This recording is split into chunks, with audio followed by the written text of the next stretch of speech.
Vou abrir aqui a minha Bíblia em 1 Timóteo, capítulo de número 5, versículo de número 8. E hoje eu quero falar com você sobre o tema A Fé que Começa Dentro de Casa. Amém, irmãos? Nosso culto é racional. Nós precisamos entender a palavra de Deus. Amém? Então eu quero que você preste bastante atenção, porque eu tenho certeza que o Espírito Santo de Deus vai falar em seu coração. Essa é a palavra do nosso Deus. E a palavra de Deus, ela é viva, né? A palavra diz que ela é mais penetrante do que espada de dois gumes, né? Ela penetra entre alma e espírito, entre juntas e medulas, e ela é apta para discernir os pensamentos do coração humano. 1 Timóteo capítulo 5, versículo 8. Olha lá o que diz a palavra do nosso Deus. Mas, se alguém não tem cuidado dos seus, e especialmente dos da própria casa, tem negado a fé e é pior do que o descrente. Olha que forte. Vou ler novamente, presta atenção. Mas se alguém não tem cuidado dos seus, e especialmente dos de sua própria casa, tem negado a fé e é pior do que os descrentes. Olha, a carta de 1 Timóteo, ela nasce no coração de um pastor experiente, para um pastor mais jovem, a Timóteo. Paulo aqui, nessa altura da vida dele, o apóstolo Paulo já havia enfrentado muitas situações.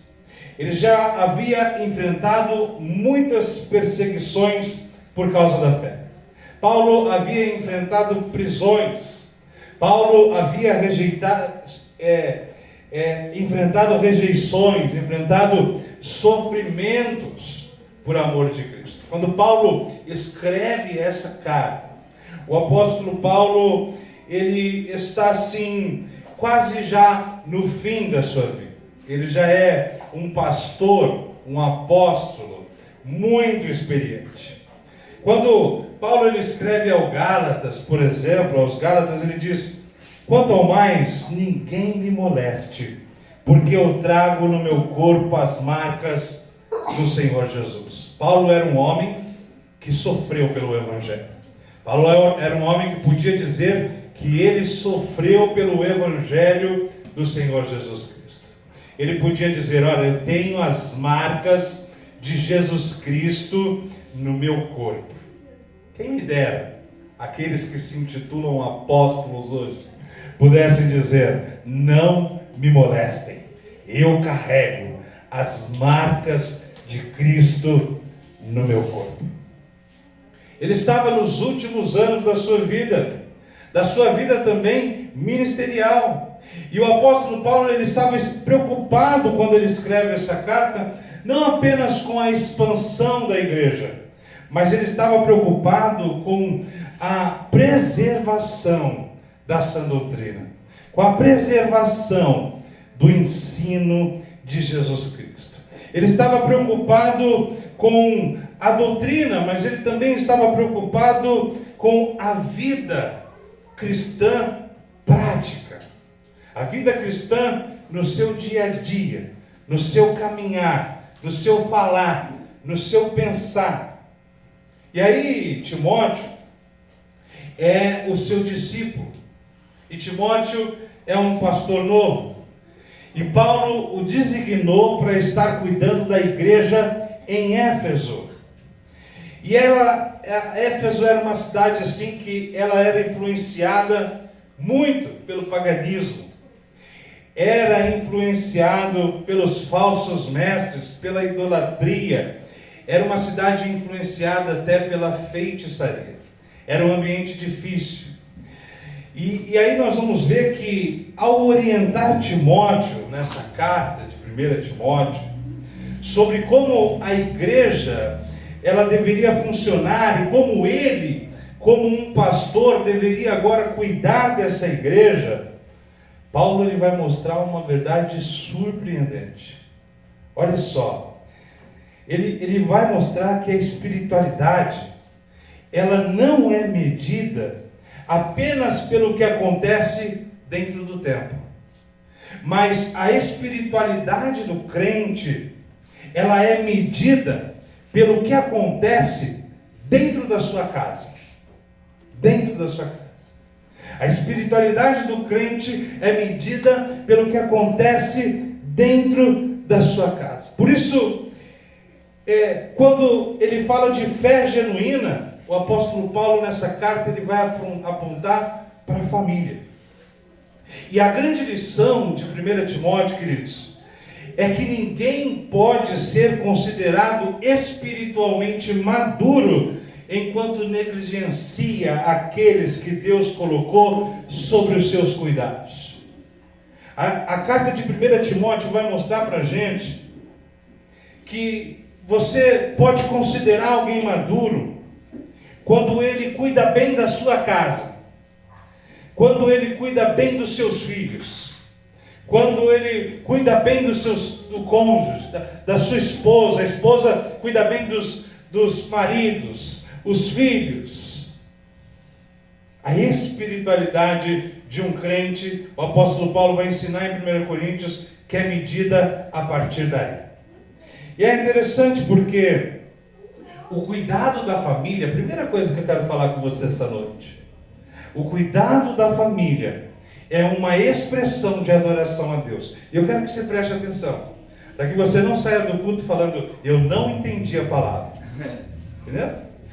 Olha só, a primeira coisa que eu quero dizer para você é que o cuidado da família é a expressão da adoração a Deus.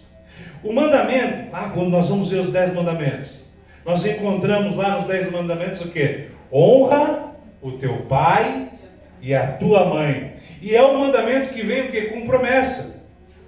Ele fala, a fim de que tenhas vida longa na terra, que o Senhor, o seu Deus, te dá. É o único mandamento ali entre os 10 que vem com promessa. Olha só, quando nós honramos o nosso pai e a nossa mãe, a nossa vida, o Senhor promete nos dar uma vida abençoada, nos dar uma vida honrada, uma vida vitalícia, uma vida aonde nós vamos ter uma longa vida, uma vida com saúde. E por isso, queridos, infelizmente, nós vamos ver adolescentes, nós vamos ver jovens e adolescentes no mundo sofrendo de uma forma terrível. E aí, muitas vezes, a raiz do problema é porque não ouviram, não obedecem os pais, o pai e a mãe. Infelizmente, nós vemos no mundo, quantos nós vemos? Adolescentes e jovens que não obedecem o pai e a mãe e padecem por isso no mundo e sofrem por isso no mundo. E é o primeiro mandamento com promessa. E olha só, em 1 Timóteo 5,4, Paulo também vai dizer, se alguma viúva tem filhos e netos, aprendam primeiro a exercer piedade para com a própria casa. Olha só, Paulo, o que ele vai ensinar aqui? O que ele vai ensinar? Que a piedade, ela começa onde, Bruno? Dentro de casa. A piedade começa dentro de casa. Quando nós pensamos, às vezes, assim, em adoração, a gente pensa em canto, em cantar, né? A gente pensa o quê? Em adoração, em orar. A gente pensa em participar dos cultos. Isso é adoração. Isso é adoração ao nosso Deus. Mas Deus também, queridos, Ele recebe adoração quando um filho honra os seus pais. Quando você honra seus pais, você está adorando a Deus. Você está glorificando a Deus. Olha que magnífico isso. Quando um marido cuida da esposa, ele está glorificando a Deus. Quando a esposa, ela apoia o seu marido, com isso ela está glorificando a Deus.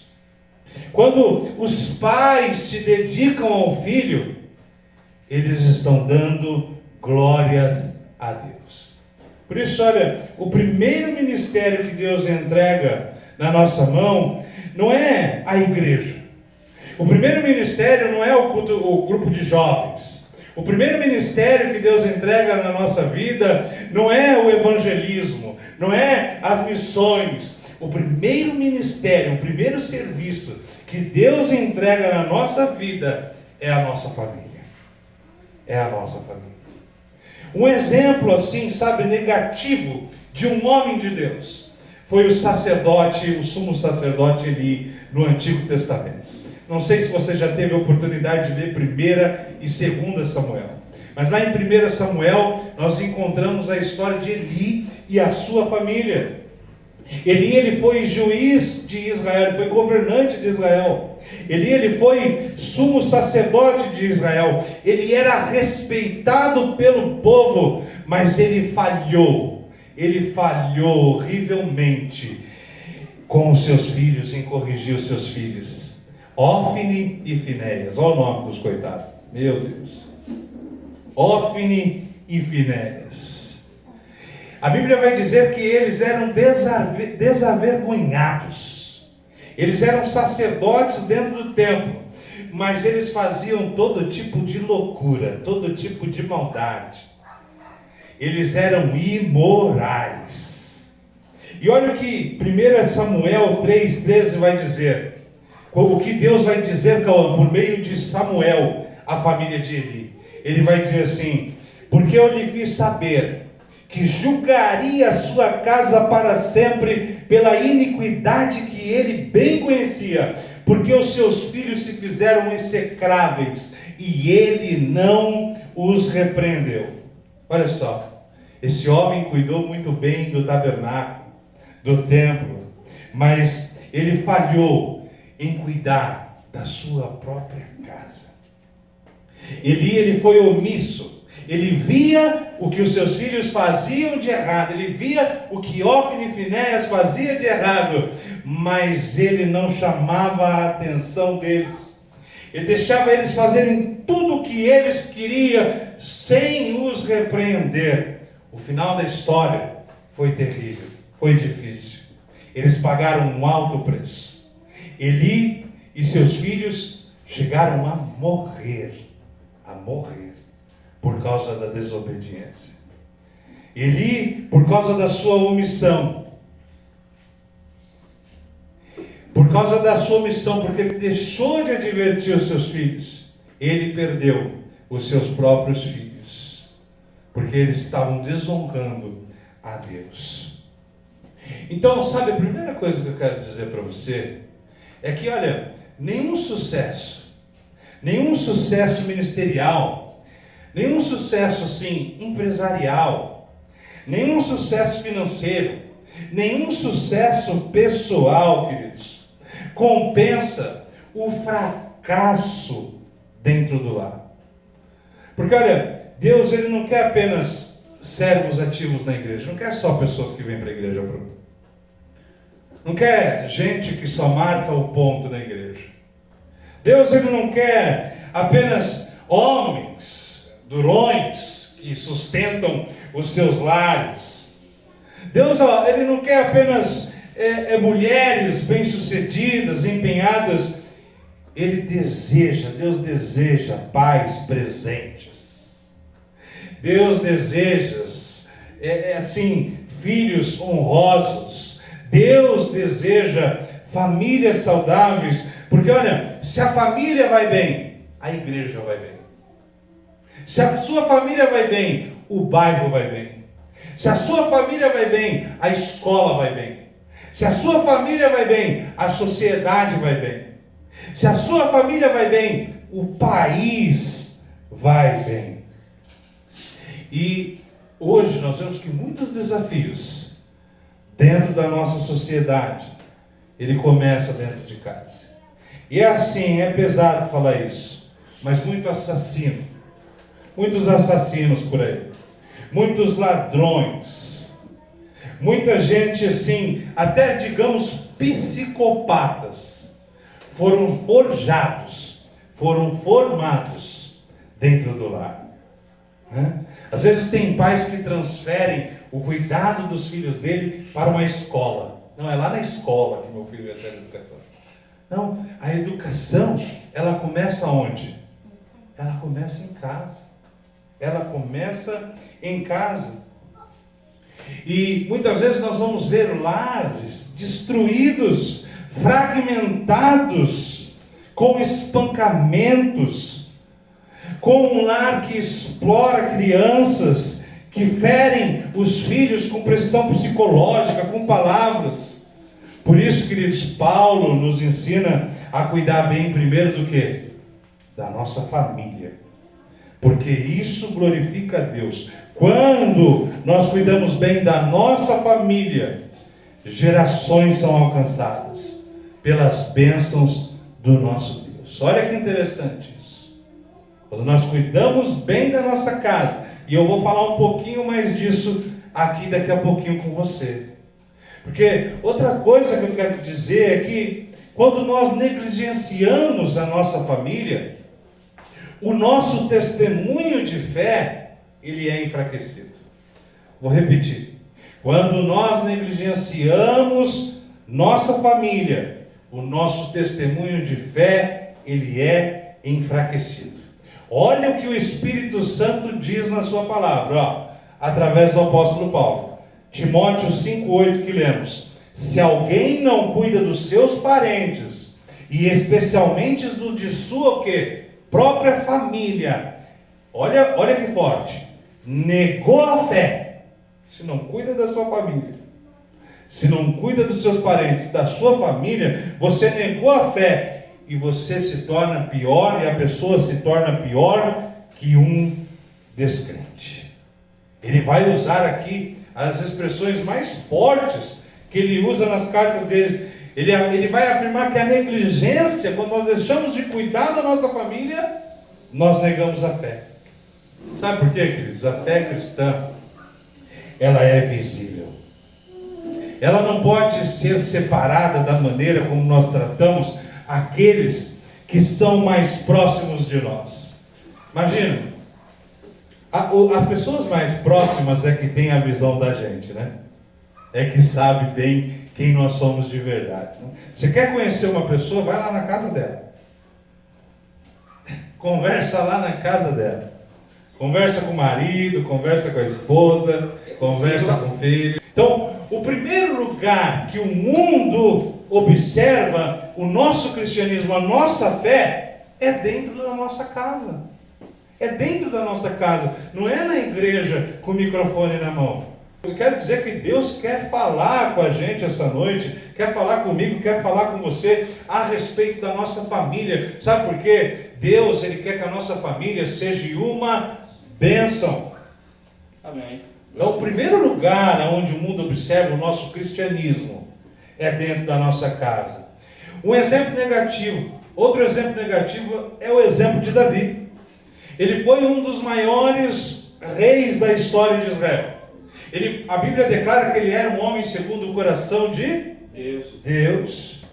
Ele chegou a escrever salmos inspiradíssimos. Quando você lê os salmos de Davi, você fica maravilhado como Deus, ele fala com você. Davi, ele enfrentou grandes batalhas, ele venceu gigantes, mas ele enfrentou sérios problemas familiares. Ele teve sérios problemas familiares. Quando ele peca, quando ele adultera com Betseba, nós vamos ver que a sua família mergulhou em conflitos. Nós vamos ver que o Aminon, filho dele, violentou Tamar, sua irmã. E aí, para completar, o Absalão matou o Aminon porque fez isso com a irmã dele. O próprio filho, Absalão, se rebelou contra o próprio pai, contra o reino de Davi. Então Davi, ele foi assim, ele chorou profundamente, amargamente, a destruição da sua família. E aí nós vamos ver que a Bíblia mostra que grandes homens de Deus, podem sofrer consequências dolorosas quando eles falham em conduzir o seu lar. Olha só, a nossa família, ela precisa enxergar, presta atenção nisso, a sua família, a minha família, ela precisa enxergar Cristo em nós, antes que o mundo veja, sabe? Eu estou cansado de atender, de conversar com pessoas que foram feridas, que saíram da igreja por causa da hipocrisia dos seus familiares ou dos seus pais. Inclusive essa semana, ao conhecer a Sandra, a esposa do Genário, a gente conversou um pouquinho sobre isso. Esses tempos atrás eu estava fazendo culto na casa de uma senhora que tinha voltado para Deus há pouco tempo, porque ela se decepcionou com a igreja, se decepcionou com a fé por causa do seu pai. O seu pai era um grande pregador. As pessoas queriam ouvir o pai dela pregar, gostavam do pai dela pregando. Mas quando ele chegava em casa, ele era um horror de gente. Ela dizia que ele dava beliscões na mãe dela, que ela deixava a marca. Era um pai opressor dentro de casa. Divertidos a levantar as nossas mãos na igreja. Nós temos que levantar a nossa mão na igreja para adorar a Deus, e não para espancar os nossos filhos dentro de casa. Nós somos advertidos a glorificar a Deus com a nossa boca na igreja, a louvar a Deus com a nossa boca na igreja, e adorar a Deus também com a nossa boca na nossa casa. Na nossa casa. E é interessante, sabe, porque quando eu fazia essa mensagem, Deus falava uma coisa comigo assim, sabe por quê, querido? Sabe por quê, filho? Muitas pessoas são infrutíferas. Sabe por quê? Muitas pessoas não conseguem levar a Cristo outras pessoas. E eu assim, sabe, eu tenho uma coisa comigo também, posso estar enganado, mas assim, sabe, eu creio numa ordem de Jesus que o crente ele tem que fazer discípulos. E eu também creio que a nossa fé, a nossa vida com Deus, ela é medida também se a gente consegue discipular ou não uma pessoa. E a gente pode medir a nossa fé. Quantas pessoas você discipulou para Jesus? Quantas pessoas? Eu não estou falando aqui de você, a uma pessoa olhar para você e falar assim, eu aceito Jesus. Eu estou falando de pessoas que você discipulou, caminhou com elas. Elas olharam para a sua vida e falaram assim, ó, esse aí é um homem de Deus. Eles entraram lá na sua casa, eles viram a sua casa e falaram assim, ó, essa daí é uma mulher de Deus, é um exemplo que eu quero seguir. Quantos você aconteceu assim na sua vida? Por aí, queridos, nós medimos a nossa fé. Por aí nós medimos a nossa fé.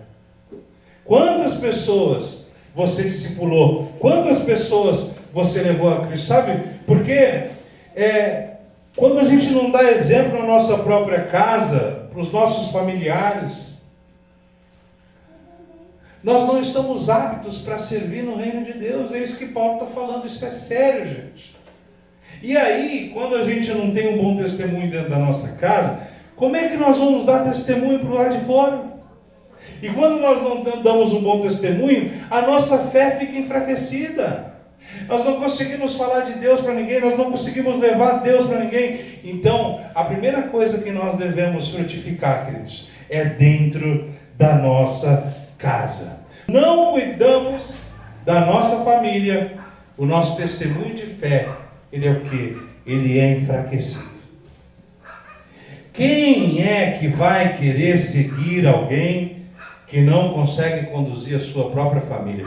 Você seguiria alguém que não consegue conduzir a sua própria família? Quem vai deixar os filhos deles com você, se nós não cuidarmos? Quem deixará os filhos deles com a gente? Né? Vou enviar ali meu filho, minha filha naquela igreja, porque lá naquela igreja eles cuidam bem dos filhos deles. Quem é que vai deixar os seus filhos ir com você, com nós, se nós não cuidarmos bem dos nossos próprios filhos? É forte dizer isso, mas é a palavra de Deus que está dizendo isso. Olha só, outra coisa que eu quero dizer para você, e a terceira e última coisa, que a liderança espiritual, queridos, ela não começa aqui na igreja, ela começa dentro de casa. Olha o que o apóstolo Paulo diz em 1 Timóteo 3,5. Olha só que forte. Se alguém não sabe governar a sua própria casa, olha só, se alguém não sabe governar a sua própria casa, como cuidará da igreja de Deus? Olha aqui os parâmetros bíblicos para um pastor, para um líder de igreja. Como é que ele vai governar bem a sua igreja? Como é que um líder pode ser líder na igreja se ele não lidera bem a sua casa? E olha, queridos, eu vou dizer uma coisa, sabe? Não vamos inventar moda, e é verdade. A Bíblia fala que o homem é o sacerdote do lar. A Bíblia não fala que a mulher é o sacerdote do lar, não. Quem é o sacerdote do lar é o homem. É o homem. Tá? É o homem. E a mulher deve ser submissa a isso sim. Deve saber que Deus vai abençoar o lar pelo homem. Mas é difícil, né? Os homens hoje em dia estão fraquinhos. Né? Então, que bom, glória a Deus. Glória a Deus. Você sabe o que era o sacerdote no Antigo Testamento? Era aquele pelo qual Deus falava com o povo. Era aquele pelo qual Deus abençoava o povo. Então, é o homem que Deus vai trazer as bênçãos também para o seu lar. A Bíblia fala que o homem é o sacerdote do lar. Se Deus quiser fazer alguma coisa lá na sua casa, Ele vai começar pelo homem. Mas infelizmente, hoje nós vemos homens, desculpa assim a expressão, pau mandados de mulher. Assim mesmo. Se a mulher fala fica, ele fica. Se a mulher fala vai, ele vai. Se a mulher fala você não vai, ele não vai. Né? Sim. E a mulher também tem que ter esse cuidado. Agora é o seguinte, os homens estão aí, o Renato está dando risada, né? Mas olha só, olha o que a Bíblia diz, né, Sandro? Olha o que a Bíblia diz, que o homem deve amar a sua esposa assim como Cristo amou a igreja. Olha só, lembra o amor de Cristo pela igreja? Deu a vida. O homem deve amar a sua esposa como Cristo amou a igreja. Olha que responsabilidade, cuidar dela, amar ela, da mesma forma que Cristo amou a igreja. Olha, Josué, diante da idolatria do povo de Israel, ele diz assim: eu e minha casa serviremos ao Senhor. Ele está dizendo assim, eu e minha casa vamos seguir ao Senhor. Eu e minha casa vamos servir a Jesus. Se vocês não quiserem, problema de vocês, ele fala para Israel. Mas eu e minha casa vamos servir ao Senhor. Nós não vamos ceder à idolatria. Nós não vamos ceder aos padrões desse mundo. Nós não vamos ceder. Eu e minha casa vamos servir ao Senhor. Aleluia, queridos. Eu quero servir Jesus com a minha casa. Aleluia. Se você quer servir a Jesus com a sua casa, que Deus te abençoe grandemente. Grandemente nesse mundo. Porque Paulo ele vai ensinar aqui que a primeira liderança começa onde? Em casa. A nossa liderança começa em casa. Antes de nós queremos liderar as pessoas, nós devemos aprender a liderar a nossa família. Isso é um parâmetro que nós devemos fazer. Antes de eu querer ensinar os outros, os filhos de outras pessoas, eu devo primeiro ensinar os meus filhos. Antes de eu cuidar da igreja do Senhor Jesus, antes de eu ser um líder da igreja do Senhor Jesus, eu devo cuidar daqueles que Deus colocou sob a minha responsabilidade, que é a minha família. Josué, ele compreendeu essa verdade muito bem. Quando Israel ele precisava decidir entre servir a Deus e os ídolos, ele falou: eu e minha casa serviremos ao Senhor. Josué ele entendeu que a liderança espiritual, ela começa onde? Dentro de casa. Outro exemplo positivo da Bíblia com relação a isso é Cornélio. Cornélio ele foi escrito em Atos 10 ali, descrito em Atos 10 como um homem piedoso que temia a Deus com toda a sua casa. Com toda a sua casa, vai dizer. E a influência espiritual dele alcançou toda a sua família. De modo que Cornélio e a sua família foram os primeiros não-judeus a receberem o Espírito Santo. Aleluia. Mas vai dizer o quê? Que ele era um homem piedoso que temia a Deus com o quê? Com toda a sua casa. Olha, eu vou dizer uma coisa para você, e aqui é para os jovens também, para os adolescentes também. Deus procura homens e mulheres, jovens, adolescentes, que vivam o Evangelho dentro de casa. Como é que você vai pregar para o seu irmão se você bate no seu irmão, se você xinga o seu irmão, se você maltrata o seu irmão, né? Dentro de casa. Eu era o irmão mais novo dentro de casa. Eu levava cada sacote dentro de casa, cada porcaria, vou te contar. Se o meu irmão pregasse naquele tempo lá, eu não ia escutar ele não.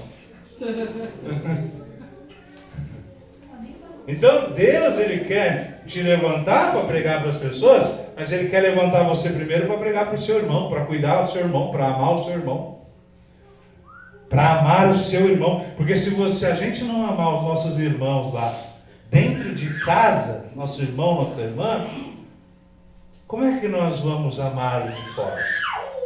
Não é incoerente? É incoerente. Então o lar é primeiro do que o púlpito. Deus, Ele nos entrega a nossa família. Porque olha, o que Deus viria, queridos, Bruno, o que Deus viria se Ele olhasse nas fechaduras da porta da sua casa? O que Ele viria se os olhos dele estivessem na fechadura da porta do seu quarto?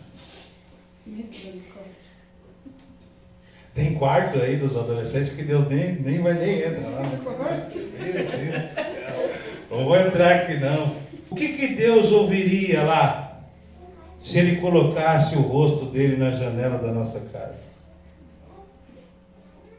Já viu aqueles intrometidos que chegam com a...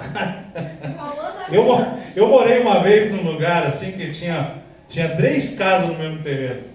O cara passava e fazia assim dentro de casa. E eu acabo. Havia lá a gente chamava em São Paulo de Zé Povinho. Amém, queridos? A liderança espiritual começa em casa. Para concluir, quando Paulo ele escreve em 1 Timóteo, ele nos ensina que a verdadeira fé, ela não é medida pelos nossos dons espirituais. A verdadeira fé, ela não é conhecida pelo seu canto. Ela não é conhecida pelas suas atividades, ou pelo tanto de conhecimento que você tem, ou pela sua vida religiosa. A sua fé, leva isso no seu coração. Eu quero levar isso no meu coração. A minha fé, ela é medida a forma como que eu trato as pessoas, a minha família, a minha casa, a forma que eu trato aqueles que Deus colocou ao meu lado, queridos. Nós vamos ver, eu falei para vocês que ele perdeu sua casa. Davi, ele colheu dores familiares. Nós vamos ver que Josué conduziu a sua família ao Senhor. Cornélio influenciou a sua casa para Deus. E hoje Deus nos faz uma pergunta aqui: como está a sua família? E não é só apenas financeiramente, não é apenas socialmente, mas é espiritualmente. Porque o primeiro campo missionário do crente é a sua casa. Se você conseguir ganhar a sua casa para Jesus, você vai conseguir ganhar qualquer um. Qualquer um. E sabe como que a gente vai ganhar a nossa casa para Jesus? Com exemplo. Sendo homens de Deus. Sendo mulheres de Deus. Sendo filhos, jovens de Deus. Amém? Amém? Olha, sabe o que eu quero dizer para você assim? É que Deus, para encerrar, Ele quer tornar a sua família uma bênção. É por isso que Ele colocou esse cajado hoje na mão do pastor. Porque esse cajado bate em mim também. Então, Deus, antes de prometer a Abraão, Ele disse o que a Abraão? Antes de prometer que todas as famílias da terra seriam abençoadas por meio da descendência dele, Ele falou assim: "Se tu uma bênção". Querido, seja tu uma bênção na tua casa. Seja tu uma bênção na sua escola. Outro dia o jovem falou assim para mim, eu falei assim: "Por que você não fala para Deus lá na sua escola?" Aí ele falou assim: "Porque se eu falasse de Deus na minha escola, ninguém ia acreditar em mim, porque eu sou o pior lá dentro." Mentira, só quero que nós falamos. Por quê? Porque Deus quer que nós vivamos uma vida para a glória dele, dentro do nosso lar. E sabe por que Deus está te falando isso? Para você tratar bem os seus irmãos, Bruno. Sabe por que Deus está falando isso para você? Tratar bem os seus irmãos, as suas irmãs. Sabe por que Deus está falando para você ser um melhor pai? Deus está falando para você ser uma melhor mãe. Deus está falando para você ser uma melhor esposa. Deus está falando para você ser um melhor marido. Sabe por quê?